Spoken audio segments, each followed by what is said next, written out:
Blankatanka Video 9 MP5. Hi, I'm Blankatanka and this is a series of videos about my airsoft weaponry.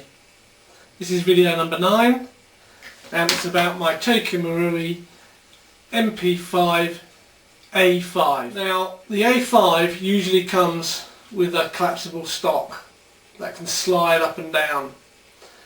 I didn't like that when I bought this one. I felt a bit flimsy and wobbly, so I've replaced it with a solid stock. In doing so, this becomes an MP5A4. To start at the back end, this is an ICS Solid Stock which I purchased separately because after I bought the MP5A5 I didn't like the sliding stock. They're very easy to change. There's a screw here, undo this screw, and the mechanism that holds the sliding stock along with the slide can be taken off. You can then add this stock, just pops over, put the screw back in and it's held firmly in. So this is the screw. You unscrew this, push the pin out, and this whole part of the stock can then be removed. Now the only thing this stock has on it is here, which is an attachment for the sling. Here we have the iron sights that come with the weapon. They're adjustable for near or far shooting, and they have an ever decreasing circular piece that you look through. Now unlike some, this will rotate 4 notches in one direction only. So here are the iron sights, and you can rotate them 1 click, 2 clicks, 3, and then it's locked solid.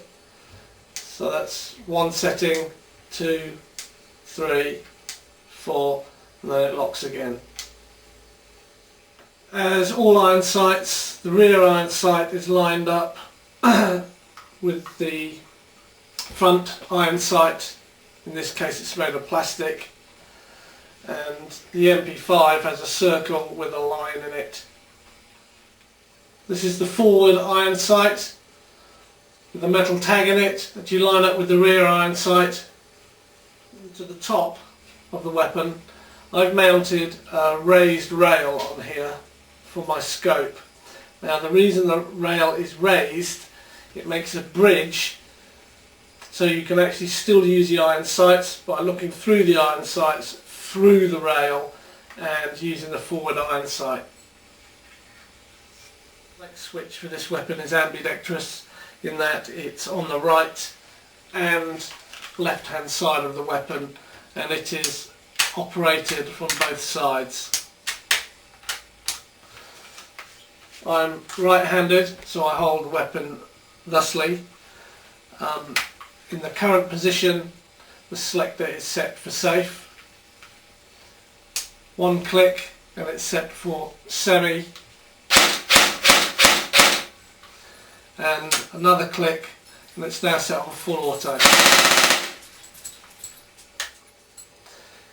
Here's the fire mode selector. In the current position the weapon is safe. 1 click, it is now set for semi-automatic fire. Another click and it is now set for full auto.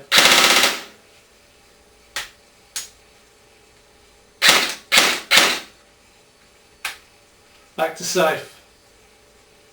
And it can be operated from both sides of the weapon. So if I use my thumb on the opposite side that you can see, I can still select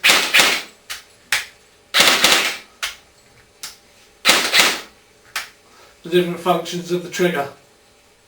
The magazine release for the MP5 is similar to the AK-47 in that it has a lever that you can push forward with your thumb, or there's a button here which is slightly recessed, difficult to get at.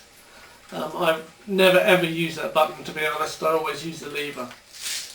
I have these magazines which look the same as the standard magazines, except these are high cap.